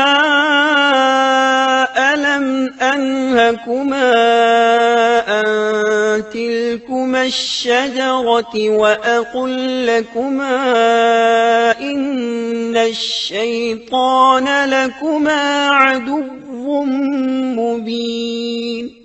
کیا میں نے تم دونوں کو اس درخت سے نہیں روکا تھا اور کیا یہ نہیں کہا تھا کہ شیطان تمہارا کھلا دشمن ہے؟ اب توجہ طلب بات یہ ہے کہ اس موقع پر دونوں نے کیا طرز عمل اختیار کیا. کیا وہ دونوں اپنی معصیت پر بضد رہے اور تکبر کرنے لگے جیسا کہ ابلیس نے سجدہ کرنے سے انکار کیا تھا اور پھر لگا تھا اپنی معصیت پر اصرار کرنے، یا ان دونوں نے توبہ کر لی؟ جی ہاں، دونوں نے توبہ کر لی جیسا کہ قرآن مجید میں آتا ہے قَالَا رَبَّنَا ظَلَمْنَا أَنفُسَنَا وَإِن لَّمْ تَغْفِرْ لَنَا وَتَرْحَمْنَا لَنَكُونَنَّ مِنَ الْخَاسِرِينَ. دونوں نے کہا اے ہمارے رب ہم نے اپنا بڑا نقصان کیا، اور اگر تو ہماری مغفرت نہ کرے گا اور ہم پر رحم نہ کرے گا تو واقعی ہم خسارہ پانے والوں میں سے ہو جائیں گے. اس قصے میں ایک سوال یہ ذہن میں پیدا ہوتا ہے کہ جب سیدنا آدم علیہ السلام کو ابلیس نے سجدہ نہ کیا تو اللہ تعالیٰ نے اسے مردود بنا کر جنت سے نکال دیا. پھر وہ سیدنا آدم علیہ السلام کو اس درخت کے قریب کس طرح لے گیا جبکہ وہ جنت سے باہر ہو چکا تھا؟ قرآن کریم میں اس بارے میں یہ الفاظ آئے ہیں پھر شیطان نے ان کے دلوں میں وسوسہ ڈالا۔ یہ وسوسہ اس نے کیسے ڈالا جبکہ وہ جنت سے نکالا جا چکا تھا؟ مفسرین نے اس کے جواب میں لکھا ہے کہ اس نے جنت سے باہر رہ کر یہ وسوسہ ڈالا تھا۔ جیسے آج کل تار اور بغیر تار کے آواز کو دور دراز علاقوں تک پہنچایا جا سکتا ہے، ایسے ہی شیطان نے اپنی طاقت سے یہ وسوسہ ان کے دلوں تک پہنچایا۔ لگے ہاتھوں ابلیس کی حقیقت بھی سن لیں۔ ابلیس کے لفظی معنی انتہائی مایوس کے ہیں۔ یہ راندہ درگاہ ہونے کے بعد ہمیشہ ہمیشہ کے لیے اللہ کی رحمت سے مایوس ہو گیا تھا، اس لیے اسے یہ لقب ملا، ورنہ روایات کی روح سے اس کا اصل نام عزازیل تھا۔ پہلے یہ جنات میں سے تھا، اپنے رب تعالی کی اطاعت سے نکل کر ابلیس ہوا۔ اس کا علم ناقص تھا، مزاج ناپاک تھا، وہ غرور اور تکبر میں مبتلا ہو گیا تھا۔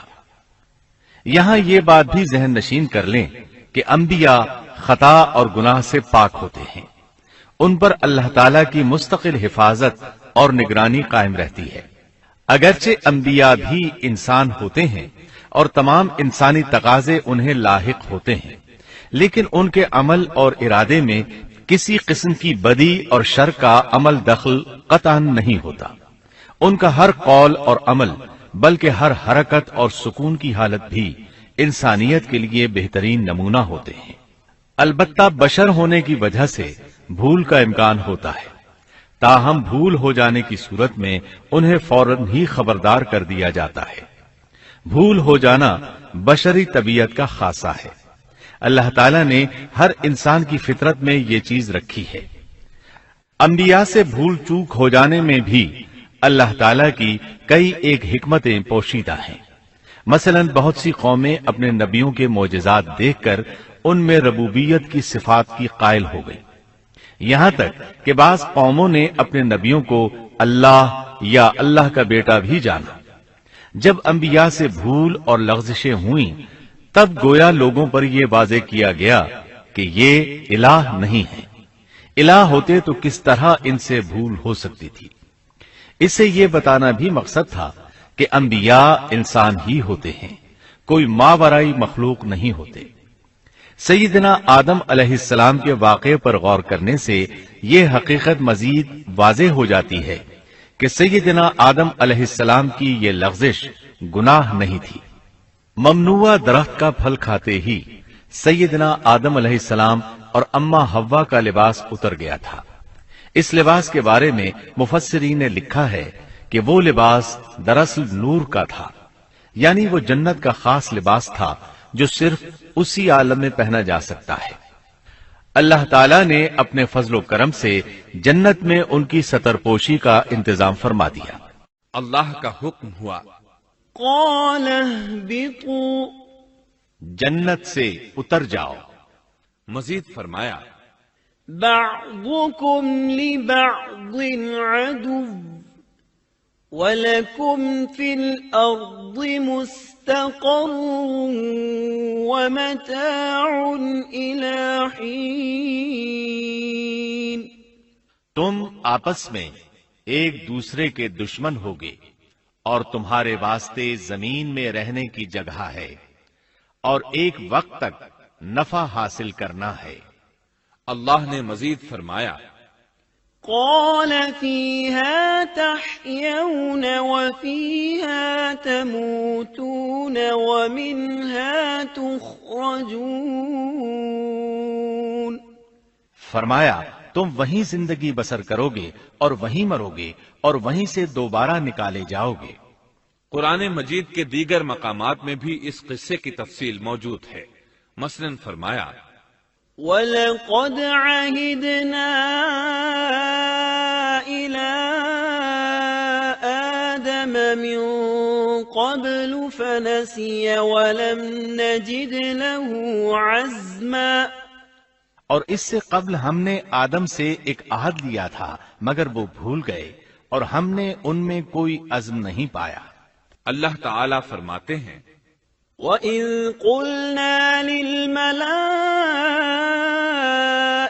اسْجُدُوا لِآدَمَ فَسَجَدُوا إلا إبليس أبى فقلنا يا آدم إن هذا عدو لك ولزوجك فلا يخرجنكما من الجنة فتشقى إن لك ألا تجوع فيها ولا تعرى وأنك لا تظمأ فيها ولا تضحى فوسوس إليه الشيطان قال يا آدم هل أدلك على شجرة الخلد وملك لا يبلى اور جب ہم نے فرشتوں سے کہا آدم کو سجدہ کرو تو ابلیس کے سوا سب نے سجدہ کیا،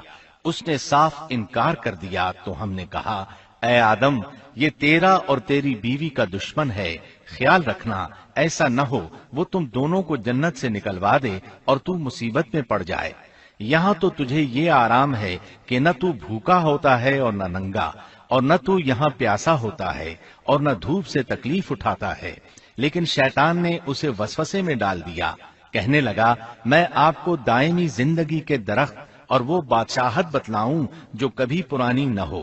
فأكلا منها فبدت لهما سوآتهما وطفقا يخصفان عليهما من ورق الجنة وعصى آدم ربه فغوى ثم اجتباه ربه فتاب عليه وهدى قال اهبطا منها جميعا بعضكم لبعض عدو فإما يأتينكم مني هدى فمن اتبع هداي فلا يضل ولا يشقى ومن أعرض عن ذكري فإن له معيشة ضنكا ونحشره يوم القيامة أعمى۔ چنانچہ ان دونوں نے اس درخت سے کھایا، پس ان کے ستر کھل گئے اور وہ بہشت کے پتے اپنے اوپر چپکانے لگے۔ آدم نے اپنے رب کی نافرمانی کی، پس بہک گیا۔ پھر اس کے رب نے نوازا، اس کی طرف توجہ فرمائی اور اس کی رہنمائی کی۔ حکم ہوا تم دونوں یہاں سے اتر جاؤ، تم آپس میں ایک دوسرے کے دشمن ہو۔ اب تمہارے پاس جب کبھی میری طرف سے ہدایت پہنچے تو جو میری ہدایت کی پیروی کرے نہ تو وہ بہکے گا نہ تکلیف میں پڑے گا، ہاں جو میری یاد سے روگردانی کرے گا اس کی زندگی تنگی میں رہے گی، اور بروز قیامت ہم اسے اندھا کر کے اٹھائیں گے۔ آدم علیہ السلام زمین پر اترے اور اپنے رب سے توبہ کے کلمات سیکھ لیے۔ وہ کلمات یہ ہیں: ربنا ظلمنا انفسنا وان لم تغفر لنا وترحمنا لنكونن من الخاسرین۔ اے ہمارے رب، ہم نے اپنا نقصان کیا، اور اگر تو نے ہم پر مغفرت و رحمت نہ فرمائی تو ہم خسارہ اٹھانے والوں میں سے ہو جائیں گے۔ آدم علیہ السلام زمین پر اترے اور ان کے ساتھ حوا علیہ السلام بھی اتری، اور ان کے ساتھ ہی ابلیس کو بھی اتارا گیا۔ یہ کس جگہ پر اترے اس بارے میں اختلاف پایا جاتا ہے، لیکن ابن عباس رضی اللہ عنہ کی بات راجح محسوس ہوتی ہے کہ آدم علیہ السلام کو ہند میں اور حوا علیہ السلام کو جدے میں اتارا گیا۔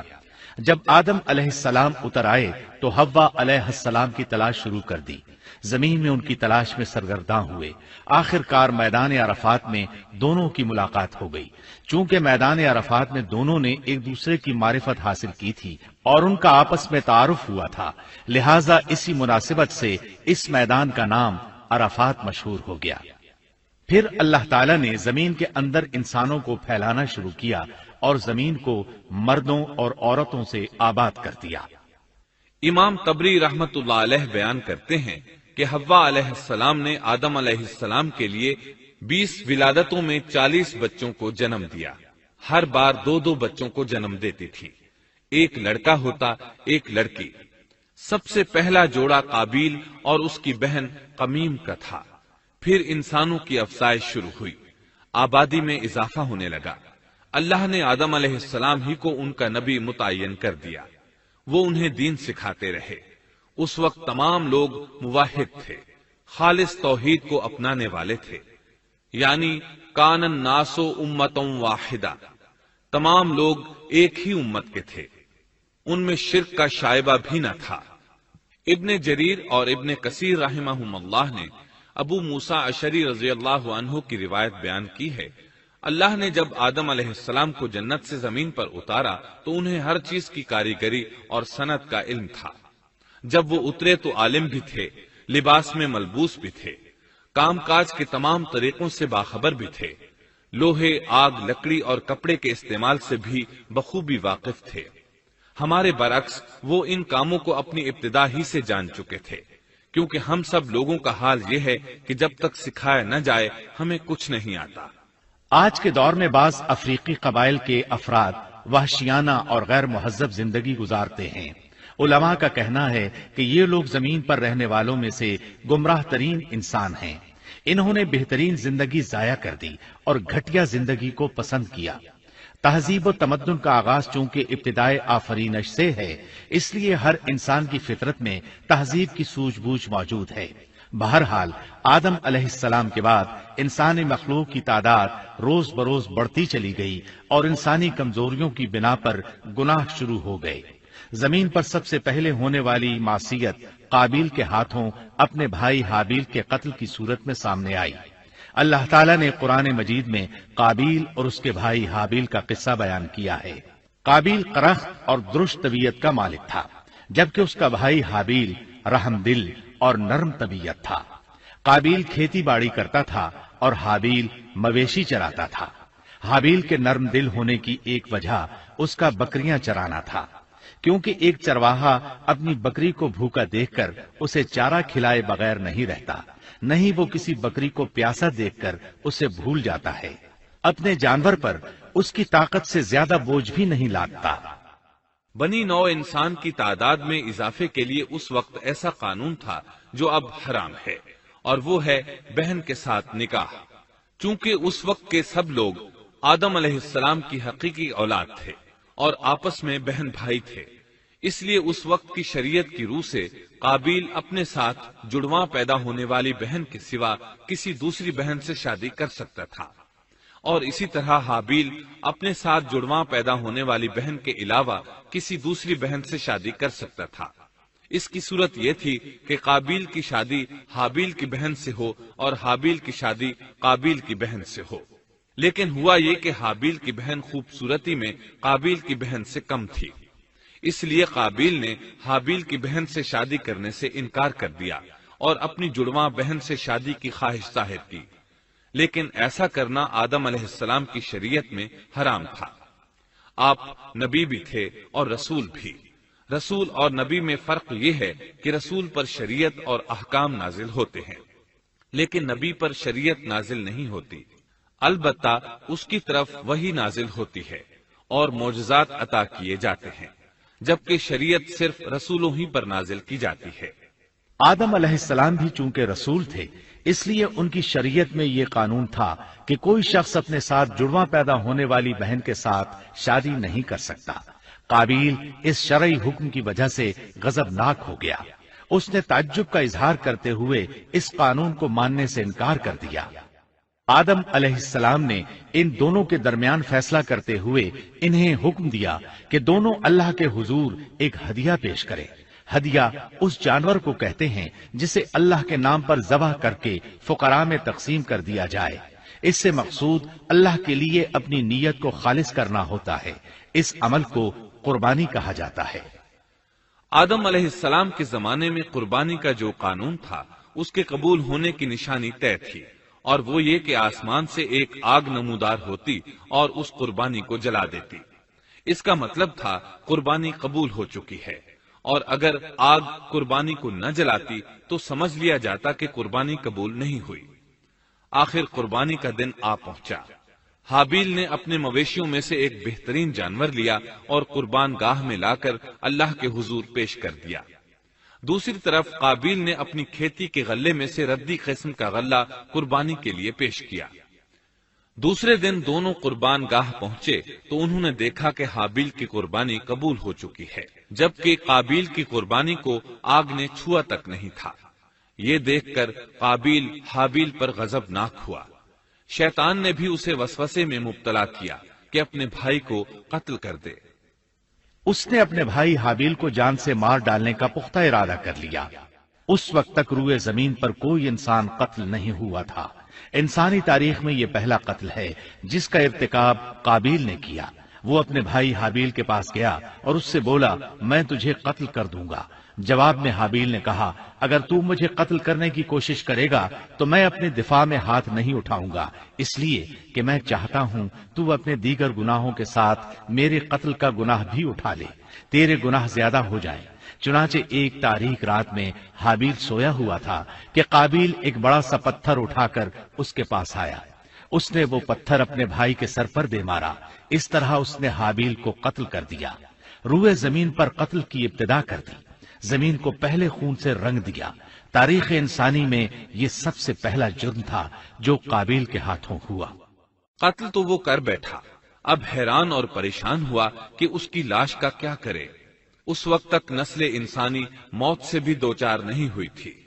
آدم علیہ السلام کی اولاد میں سے اس وقت تک کوئی فوت نہیں ہوا تھا، اس لیے قابیل کو معلوم نہیں تھا کہ مردے کے ساتھ کیا کیا جائے۔ اسی کشمکش کے عالم میں اس نے بھائی کی لاش کو کمر پر اٹھا لیا اور چل پڑا۔ چلا جا رہا تھا کہ اللہ نے 2 کوے بھیجے۔ دونوں کوے آپس میں لڑ پڑے، ایک نے دوسرے کو ہلاک کر دیا۔ اب زندہ کوا مٹی کھودنے لگا۔ اس طرح اس نے ایک گڑھا تیار کر لیا، مردہ کوے کو اس میں رکھا اور اوپر مٹی ڈال دی۔ اس طرح قابیل کو دفن کا طریقہ معلوم ہوا۔ اس نے بھی گڑھا کھودا اور حابیل کی لاش کو اس میں دبا دیا۔ وہ اپنے کیے پر نادم ضرور تھا، لیکن اس نے اللہ سے معافی نہ مانگی، جبکہ انسان کے لیے ضروری ہے کہ اس سے کوئی گناہ ہو جائے تو اللہ سے معافی مانگے۔ قابیل اور حابیل کے درمیان جو مکالمہ ہوا، اللہ تعالیٰ نے اس کا ذکر سورہ مائدہ آیت 27 تا 29 میں کیا ہے۔ اللہ فرماتے ہیں، وَاتْلُ عَلَيْهِمْ نَبَأَ ابْنَيْ آدَمَ بِالْحَقِّ إِذْ قَرَّبَا قُرْبَانًا فَتُقُبِّلَ مِنْ أَحَدِهِمَا وَلَمْ يُتَقَبَّلْ مِنَ الْآخَرِ قَالَ لَأَقْتُلَنَّكَ قال إنما يتقبل الله من المتقين لئن بسطت إلي يدك لتقتلني ما أنا بباسط يدي إليك لأقتلك إني أخاف الله رب العالمين إني أريد أن تبوء بإثمي وإثمك فتكون من أصحاب النار وذلك جزاء الظالمين۔ آدم علیہ السلام کے دونوں بیٹوں کا کھرا کھرا حال بھی انہیں سنا دو۔ ان دونوں نے ایک نذرانہ پیش کیا، ان میں سے ایک کی نذر تو قبول ہو گئی اور دوسرے کی قبول نہ ہوئی تو وہ کہنے لگا، میں تجھے مار ہی ڈالوں گا۔ اس نے کہا، اللہ تقوی والوں ہی کا عمل قبول کرتا ہے، گو تو میرے قتل کے لیے دسترازی کرے لیکن میں تیرے قتل کے لیے ہرگز اپنا ہاتھ نہیں بڑھاؤں گا۔ میں تو اللہ تعالی پروردگار عالم سے خوف کھاتا ہوں، میں تو چاہتا ہوں کہ تو میرا گناہ اور اپنا گناہ اپنے سر پر رکھ لے اور دوزخیوں میں شامل ہو جائے، ظالموں کا یہی بدلہ ہے۔ اس کا مطلب یہ تھا کہ تیرے اور گناہوں کے ساتھ میرے قتل کا گناہ بھی تیرے ذمہ لگے اور تو ظالموں میں سے ہو جائے۔ حابیل کے قتل کے بعد قابیل پر جو گزری اس کا ذکر اللہ نے سورہ مائدہ آیت 30 اور 31 میں کیا ہے۔ فطوعت له نفسه قتل أخيه فقتله فأصبح من الخاسرين فبعث الله غرابا يبحث في الأرض ليريه كيف يواري سوءة أخيه قال يا ويلتى أعجزت أن أكون مثل هذا الغراب فأواري سوءة أخي فأصبح من النادمين. پس اسے اس کے نفس نے اپنے بھائی کے قتل پر آمادہ کر دیا اور اس نے اسے قتل کر ڈالا. اس سے وہ نقصان والوں میں سے ہو گیا. پھر اللہ تعالیٰ نے ایک کوے کو بھیجا جو زمین کھود رہا تھا تاکہ اسے دکھائے کہ وہ کس طرح اپنے بھائی کی ناش کو چھپا سکتا ہے. وہ کہنے لگا ہائے افسوس، کیا میں ایسا کرنے سے بھی گیا گزرا ہو گیا کہ اس کوے کی طرح اپنے بھائی کی لاش کو دفنا دیتا. پھر تو بڑا ہی پشیمان اور شرمندہ ہوا. امام احمد، ترمذی اور ابو داود نے سیدنا سعد بن ابی وقاص رضی اللہ عنہ سے روایت کی ہے کہ انہوں نے سیدنا عثمان رضی اللہ عنہ کی شہادت کے فتنے کے وقت فرمایا، میں گواہی دیتا ہوں کہ رسول اکرم صلی اللہ علیہ وسلم نے فرمایا تھا ایک بہت بڑا فتنہ رونما ہوگا، اس میں بیٹھنے والا کھڑے ہونے والے سے بہتر ہوگا اور کھڑا ہونے والا چلنے والے سے بہتر ہوگا اور چلنے والا دوڑنے والے سے بہتر ہوگا. کسی نے کہا اگر کوئی میرے گھر میں داخل ہو کر میری طرف ہاتھ بڑھائے تاکہ وہ مجھے قتل کر دے تو آپ صلی اللہ علیہ وسلم نے فرمایا تو آدم علیہ السلام کے بیٹے کی طرح قتل ہو جا. یعنی اس فتنے میں قتل ہو جانا، حابیل کی سنت پر عمل کرتے ہوئے خود ہاتھ نہ اٹھانا، قاتل کہلانے کی بجائے مقتول ہونے کو پسند کرنا. اسی طرح مسند احمد کی ایک روایت میں ہے رسول اللہ صلی اللہ علیہ وسلم نے فرمایا دنیا میں جب بھی کوئی ظلم سے قتل ہوتا ہے تو اس کا گناہ آدم علیہ السلام کے پہلے بیٹے قابیل کی گردن پر ضرور ہوتا ہے، اس لیے کہ وہ پہلا شخص ہے جس نے ظالمانہ قتل کی ابتدا کی اور یہ ناپاک طریقہ جاری کیا. اس حدیث سے اس جرم کی نوعیت کا بخوبی اندازہ ہوتا ہے کہ اللہ تعالیٰ نے اس کو صرف ایک قتل قرار نہیں دیا بلکہ اس کو ایک گھناؤنی حرکت قرار دیا. قیامت تک آنے والے لوگ جو اس گناہ کے مرتکب ہوں گے ان کا کچھ گناہ قابیل کے حساب میں ڈالا جائے گا. حابیل کو قتل کرنے کے بعد قابیل نے اپنی بیوی کو ساتھ لیا اور دور دراز نرم زمین کے پاس جا کر رہائش پذیر ہو گیا اور آدم علیہ السلام کے سامنے تک نہ ہوا. آدم علیہ السلام پہاڑوں کے قریب ایک بستی میں رہ رہے تھے. یہ ان سے بہت دور جا بسا تھا. اس طرح قابیل کا آدم علیہ السلام سے رابطہ بالکل ختم ہو گیا اور اس سے ایک نئی نسل کی ابتدا ہوئی. فحاشی اور اریانی کو ان کے ہاں عروج حاصل تھا. عبادت یہ لوگ اگرچہ اللہ ہی کی کرتے تھے لیکن آدم علیہ السلام کی شریعت کے خلاف بے حیائی کے دل دادا تھے. تقوی کی قلت، احکام الہی کی نافرمانی اور فحاشی کا فروغ ان کے شب و روز کا معمول تھا. اس کے بعد لوگ دو گروہوں میں تقسیم ہو گئے. شریر اور برے لوگ قابیل کے ساتھ مل گئے اور آدم علیہ السلام کے دیگر بیٹے اور نیک لوگ آدم علیہ السلام کے ساتھ مل گئے. آدم علیہ السلام 960 سال زندہ رہے. ان کی کل عمر تو 1000 سال تھی لیکن 40 سال کم کر دی گئی. سیدنا ابو ہریرہ رضی اللہ عنہ بیان کرتے ہیں کہ رسول اللہ صلی اللہ علیہ وسلم نے فرمایا جب اللہ نے آدم علیہ السلام کو پیدا فرمایا تو ان کی پیٹھ پر ہاتھ پھیرا. اس طرح قیامت تک جتنے انسان پیدا ہونے والے تھے ان کی روحیں وجود میں آ گئیں. پھر ہر ایک انسان کی آنکھوں کے درمیان ایک نور رکھ کر آدم علیہ السلام کے سامنے پیش کیا. انہوں نے پوچھا یا اللہ یہ کون ہے؟ اللہ نے فرمایا یہ تیری اولاد ہے. ان میں سے ایک کی پیشانی کی چمک آدم علیہ السلام کو بہت اچھی لگی. انہوں نے پوچھا یا اللہ یہ کون ہے؟ جواب ملا یہ تیری اولاد میں سے بہت دور جا کر ہیں. ان کا نام داؤد ہے. پوچھا ان کی عمر کتنی ہے؟ فرمایا 60 سال. آدم علیہ السلام کہنے لگے یا اللہ 40 سال میری عمر میں سے ان کی عمر میں شامل کر دے. اس سلسلے میں دوسری روایت یوں آئی ہے، جب آدم علیہ السلام کی روح قبض کرنے کے لیے فرشتہ آیا تو وہ کہنے لگے میری عمر میں تو ابھی 40 سال باقی ہیں۔ اس وقت ان کی عمر 960 سال تھی۔ انبیاء اپنی عمر سے واقف ہوتے ہیں۔ فرشتے نے کہا کیا آپ کو یاد نہیں آپ نے اپنی عمر کے 40 سال اپنی اولاد داؤد کو ہبہ کر دیے تھے۔ رسول اللہ صلی اللہ علیہ وسلم نے فرمایا چونکہ آدم علیہ السلام نے انکار کیا تو ان کی اولاد بھی انکار کی عادی ہے۔ آدم علیہ السلام خود بھول گئے، ان کی اولاد بھی بھولتی ہے۔ آدم علیہ السلام نے خطا کی، ان کی اولاد بھی خطا کرتی ہے۔ حابیل کے قتل کے بعد اللہ تعالیٰ نے آدم اور حوا علیہ السلام کو اس کا نعم البدل عطا کیا۔ اس کا نام انہوں نے شیس رکھا۔ شیس کا مطلب ہے اللہ کا دیا ہوا تحفہ۔ حابیل کے قتل پر آدم اور حوا علیہ السلام دونوں بہت غمگین ہوئے، اس لیے اللہ نے بدلے میں انہیں شیس علیہ السلام عطا فرمائے۔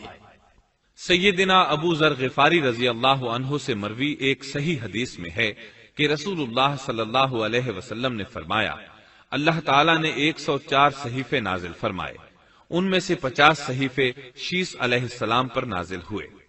ان صحیفوں میں ایسے قوانین، اصول اور ضابطے تھے جن سے انسانیت کی زندگی منظم ہوتی ہے۔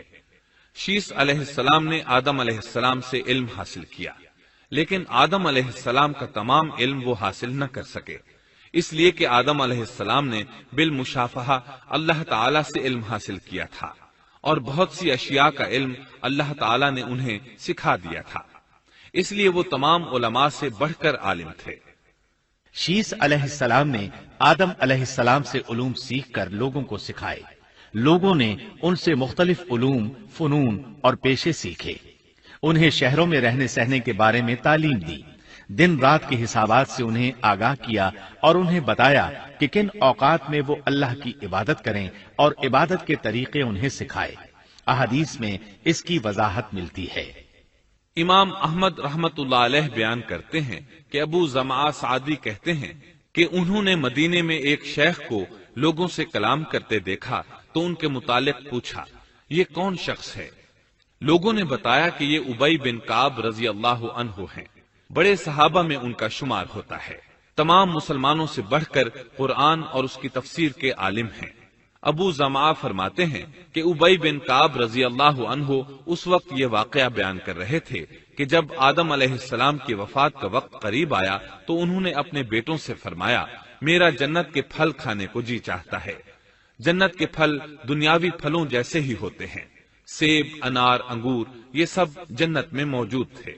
جنت کے اور دنیا کے پھلوں میں فرق یہ ہے کہ دنیاوی پھل بدبودار ہو جاتے ہیں جبکہ جنتی پھل کبھی بدبودار نہیں ہوتے۔ اسی طرح دنیاوی پھلوں کا ذائقہ عارضی ہوتا ہے جبکہ جنتی پھلوں کا ذائقہ ہمیشہ برقرار رہتا ہے۔ اس لیے آدم علیہ السلام نے چاہا کہ وہ جنت کے پھل کھائیں، چنانچہ ان کے بیٹے تلاش میں نکل گئے۔ انہوں نے اپنے ساتھ کلہاڑے، کدالیں اور ٹوکریاں لے لی۔ راستے میں انہیں فرشتے ملے، ان کے پاس آدم علیہ السلام کا کفن اور خوشبو وغیرہ تھی۔ انہوں نے پوچھا آدم کے بیٹو کس چیز کی تلاش میں ہو، کہاں جا رہے ہو؟ انہوں نے جواب میں کہا ہمارے والد مریض ہیں، انہیں جنت کے پھلوں کی خواہش ہے۔ فرشتے ان کے سامنے انسانی شکل میں آئے تھے، ان کی بات سن کر بولے واپس جاؤ، تمہارے والد فوت ہونے کے قریب ہیں، اب ان میں اتنی طاقت نہیں رہی کہ پھل کھا سکیں۔ جب فرشتے آدم علیہ السلام کی روح قبض کرنے کے لیے آئے تو حوا علیہ السلام نے انہیں پہچان لیا۔ وہ بلند آواز سے آدم علیہ السلام کو پکارنے لگی، ان کے ساتھ چمٹ گئیں۔ آدم علیہ السلام بولے مجھ سے الگ ہو جاؤ، پہلے بھی مجھے تمہاری وجہ سے مصیبت پہنچی تھی، میرے اور میرے رب کے فرشتوں کے درمیان سے ہٹ جاؤ۔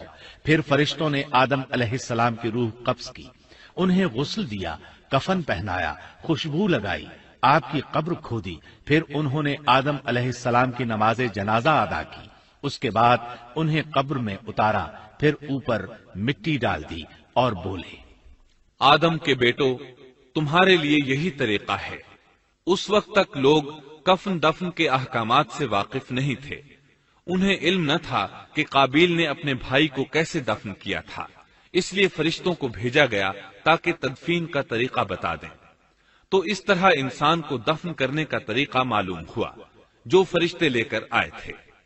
آدم علیہ السلام نے اپنی 960 سال کی مکمل زندگی میں سوائے اس درخت کا پھل کھانے کے اور کوئی خطا نہیں کی۔ یہ تھا ہمارے باپ سیدنا آدم علیہ السلام کا اسوہ اور سیرت طیبہ کا حال۔ آپ کی وفات کے 1 سال بعد حوا علیہ السلام بھی وفات پا گئیں۔ آدم علیہ السلام کی وفات کے بعد ان کے بیٹے شیس علیہ السلام نے ان کی ذمہ داریاں سنبھال لی۔ اب تبلیغ کا کام انہیں کرنا تھا۔ ادھر قابیل جو نرم زمین میں جا آباد ہوا تھا، اس کی اولاد نے فتنہ و فساد اور سرکشی کی زندگی اختیار کی۔ انہوں نے قتل و غارت گری کا بازار گرم کر دیا۔ یہ لوگ آدم علیہ السلام کی قوم کے پاس سے گزرتے تو وہاں بھی فساد مچاتے۔ ابن عباس رضی اللہ عنہما سورۃ الاحزاب آیت 33 کی تفسیر کرتے ہوئے فرماتے ہیں، وَلَا تَبَرَّجْنَ تَبَرُّجَ الْجَاهِلِيَّةِ الْأُولَى، پرانے زمانے کی جاہلیت کی طرح اپنے بناؤ کا اظہار نہ کیا کرو۔ اس وقت 2 نسلیں آباد تھیں، ایک پہاڑ پر اور دوسری نرم زمین پر۔ پہاڑوں کے مرد خوش شکل تھے، عورتیں سیاہ فام تھیں، جبکہ زمین والوں کی عورتیں خوبصورت تھیں اور مردوں کے رنگ سانولے تھے۔ اب ابلیس نے اپنا کام شروع کیا۔ وہ انسانی شکل میں نرم زمین والوں کے پاس آیا اور ایک شخص کا غلام بن کر رہنے لگا۔ پھر اس نے بانسری شکل کی ایک چیز ایجاد کی اور اس کو بجانے لگا۔ لوگ اس آواز پر لٹو ہو گئے، اس کے گرد بھیڑ لگا کر سننے لگے۔ پھر ایک دن میلے کا مقرر ہو گیا، اس میں 1000 مرد اور عورتیں جمع ہونے لگے۔ اتفاق سے وہاں ایک دن ایک پہاڑی آدمی بھی آ گیا۔ اس نے میدانی عورتوں کے حسن و جمال کو دیکھا۔ اس نے اپنے قبیلے والوں سے ان کے حسن و جمال کا ذکر کیا۔ اب وہاں کے لوگ کثرت سے میدانی علاقے میں آنے لگے۔ اس طرح آہستہ آہستہ مردوں اور عورتوں میں اختلاط بڑھا، بدکاری اور زناکاری عام ہوئی، جبکہ یہ سب کام شیس علیہ السلام کی شریعت میں حرام تھے۔ یہ سب بیان کرنے کے بعد ابن عباس رضی اللہ عنہما کہتے ہیں، اللہ تعالیٰ کے قول وَلَا تَبَرَّجْنَ تَبَرُّجَ الْجَاهِلِيَّةِ الْأُولَى کی یہی تفسیر ہے، اور قدیم جاہلیت سے یہی مراد ہے، کیونکہ ان لوگوں نے زمین میں ایک عظیم فساد اور انتشار برپا کر رکھا تھا۔ شیس علیہ السلام اپنی قوم کے لوگوں کو سمجھاتے رہے کہ وہ ان شریر اور فسادی لوگوں کے ساتھ میل جول نہ رکھیں، لیکن شیطان مسلسل انہیں ورغلاتا رہا، یہاں تک کہ شیس علیہ السلام کے ساتھ بہت تھوڑے لوگ رہ گئے اور قابیل کی قوم میں بہت اضافہ ہو گیا۔ لوگ یوں ہی زندگی بسر کرتے رہے، یہاں تک کہ اللہ تعالیٰ نے ان میں ادریس علیہ السلام کو مبعوث فرمایا۔ چنانچہ اب ہم آپ کو ادریس علیہ السلام کے بارے میں بتاتے ہیں۔ ایک حدیث میں ہے کہ آدم اور شیس علیہ السلام کے بعد ادریس علیہ السلام پہلے نبی ہیں۔ ایک دوسری حدیث میں ہے کہ ادریس علیہ السلام پہلے نبی ہیں جنہوں نے قلم کے ذریعے لکھا اور لوگوں کو کتابت سکھائی۔ حافظ ابن کثیر نے ان کا حلیہ کچھ یوں بیان کیا ہے، پورا قد و قامت، خوبصورت، خوب رو، گھنی داڑھی، عمدہ اوصاف کے مالک، چوڑے کندھے، مضبوط ہڈیاں، دبلے پتلے، سرمگی چمکدار آنکھیں، گفتگو باوقار، خاموشی پسند، سنجیدہ اور متین، چلتے ہوئے نظر نیچی، انتہائی فکر و خوض کے عادی، غصے کے وقت سخت غضبناک، باتیں کرنے میں شہادت کی انگلی سے بار بار اشارہ کرنے کے عادی۔ ادریس علیہ السلام شیس علیہ السلام کی شریعت پر عمل پیرا رہے، چونکہ ادریس علیہ السلام رسول بھی تھے، اس لیے اللہ کی طرف سے مستقل ان پر شریعت نازل ہوئی، جس کی تشریح و تفسیر کر کے لوگوں کو احکام الہی سے آگاہ فرماتے۔ ادریس علیہ السلام نے جب دیکھا کہ مفسدین ایمان والوں پر ظلم و زیادتی کر رہے ہیں، ان کا فساد بڑھتا جا رہا ہے اور سمجھانے کے باوجود یہ لوگ باز نہیں آ رہے، تو انہوں نے اپنے پیروکاروں کو جہاد کا حکم دیا۔ ادریس علیہ السلام پہلے شخص ہیں جنہوں نے اللہ کے راستے میں جہاد کیا، غنیمتیں حاصل کی اور دشمنوں کو قیدی بنایا، لیکن غنیمتیں اور قیدی ان کے لیے حلال نہیں تھے۔ رسول اللہ صلی اللہ علیہ وسلم پہلے رسول ہیں جن کے لیے غنیمتیں حلال کی گئیں، لیکن یہ بات یقینی ہے کہ جہاد سب سے پہلے ادریس علیہ السلام نے کیا۔ انہوں نے جہاد کے لیے سب سے پہلے ایک لشکر تیار کیا، پھر اس لشکر کو 2 حصوں میں تقسیم کیا۔ ایک حصہ پیادوں پر مشتمل تھا، دوسرا سواروں پر۔ چنانچہ بھرپور تیاری کے بعد ادریس علیہ السلام نے قابیل کی قوم پر چڑھائی کر دی۔ حق و باطل کے درمیان زبردست مارکے ہوئے۔ آخرکار ادریس علیہ السلام نے انہیں گھٹنے ٹیکنے پر مجبور کر دیا۔ ان کا بہت سا مال و اسباب لوٹ لیا اور لوگوں کو قیدی بنا لیا۔ اللہ تعالیٰ نے ان تمام باتوں کا ذکر نہیں فرمایا، بلکہ اللہ نے ان کی سیرت کے بارے میں اپنی کتاب قرآن مجید میں اشارتاً ذکر فرمایا ہے۔ مثلا سورہ مریم آیات 56 اور 57 میں ارشاد ہوتا ہے، واذكر في الكتاب إدريس إنه كان صديقا نبيا ورفعناه مكانا عليا۔ اور اس کتاب میں ادریس کا بھی ذکر کر، وہ بھی نیک کردار نبی تھے، ہم نے انہیں بلند مقام پر اٹھایا۔ ان کے بلند مرتبے کے بارے میں بخاری اور مسلم میں حدیث موجود ہے کہ نبی کریم صلی اللہ علیہ وسلم نے فرمایا، میں نے معراج کی رات 4تھے آسمان پر ادریس علیہ السلام سے ملاقات کی۔ وہ 4تھے آسمان پر بلند مقام پر فائز تھے۔ ابن جریر نے ایک روایت بیان کی ہے، وہ روایت اس بات کی وضاحت کرتی ہے کہ اللہ تعالیٰ کے ارشاد وَرَفَعْنَاهُ مَكَانًا عَلِيًّا سے کیا مراد ہے، اس کا کیا مفہوم ہے؟ ابن جریر کے علاوہ دیگر بڑے بڑے مفسرین اور مورخین نے بھی اس روایت کو ذکر کیا ہے، لیکن اس کی کوئی صحیح سند نہیں مل سکی۔ وہ روایت یہ ہے، ابن ابی حاتم وغیرہ نے اس روایت کو ہلال بن یسار سے بیان کیا ہے۔ وہ کہتے ہیں، میری موجودگی میں ابن عباس رضی اللہ عنہما نے کعب رحمت اللہ علیہ سے پوچھا، کعب، ادریس علیہ السلام کے متعلق اللہ تعالیٰ کے اس قول وَرَفَعْنَاهُ مَكَانًا عَلِيًّا ہم نے انہیں بلند مقام پر اٹھا لیا کا کیا مطلب ہے؟ تو کعب رحمت اللہ علیہ نے جواب دیا، اللہ تعالیٰ نے ادریس علیہ السلام پر ایک مرتبہ یہ وحی نازل فرمائی، اے ادریس، تمام اہل دنیا جس قدر روزانہ نیک عمل کریں گے ان سب کے برابر میں تجھے ہر دن اجر دوں گا۔ ادریس علیہ السلام نے یہ سنا تو انہیں خواہش محسوس ہوئی کہ میرے اعمال میں روز افزوں اضافہ ہو، اس لیے عمر کا حصہ طویل ہو جائے تو اچھا ہے۔ انہوں نے وحی الہی اور اپنے اس خیال کو ایک رفیق فرشتے پر ظاہر کر کے کہا، اس معاملے میں موت کے فرشتے سے گفتگو کرو تاکہ میں نیک اعمال کا زیادہ سے زیادہ وقت حاصل کر سکوں۔ اس فرشتے نے جب یہ سنا تو ادریس علیہ السلام کو اپنے بازوؤں پر بٹھا کر لے اڑا۔ جب یہ 4تھے آسمان سے گزر رہے تھے تو موت کا فرشتہ زمین پر آنے کے لیے اتر رہا تھا، وہیں دونوں کی ملاقات ہو گئی۔ دوست فرشتے نے موت کے فرشتے سے ادریس علیہ السلام کے بارے میں گفتگو کی۔ موت کے فرشتے نے دریافت کیا، ادریس علیہ السلام کہاں ہیں؟ اس نے کہا، میری پشت پر۔ موت کا فرشتہ کہنے لگا، مجھے اللہ کی طرف سے یہ حکم ملا ہے کہ 4تھے آسمان پر ادریس علیہ السلام کی روح قبض کروں، اس لیے میں سخت حیرت میں تھا کہ یہ کیسے ممکن ہے، ادریس علیہ السلام تو زمین پر ہیں۔ چنانچہ موت کا فرشتہ ادریس علیہ السلام کے پاس آیا، ان سے اجازت طلب کی اور ان کی روح قبض کر لی۔ انبیاء کو یہ امتیاز حاصل ہے کہ فرشتہ ان کی اجازت کے بغیر ان کی روح قبض نہیں کر سکتا، اور رسول اللہ صلی اللہ علیہ وسلم کو تو یہ اختیار دیا گیا کہ آپ دنیا میں مزید رہنا پسند کریں تو رہ سکتے ہیں، یا پھر رفیق اعلیٰ کی رفاقت کو پسند کر لیں۔ آپ نے رفیق اعلیٰ کی رفاقت کو پسند فرمایا۔ اس طرح ادریس علیہ السلام کی روح 4تھے آسمان پر قبض کی گئی۔ انہیں بھی عیسیٰ علیہ السلام کی طرح آسمان پر اٹھایا گیا۔ فرق یہ ہے کہ عیسیٰ علیہ السلام کی روح قبض نہیں کی گئی۔ یہ واقعہ نقل کر کے کعب رحمت اللہ علیہ فرماتے ہیں کہ اللہ تعالیٰ کے ارشاد وَرَفَعْنَاهُ مَكَانًا عَلِيًّا کی تفسیر یہی ہے، لیکن درست بات یہ ہے کہ یہ اسرائیلی روایت ہے۔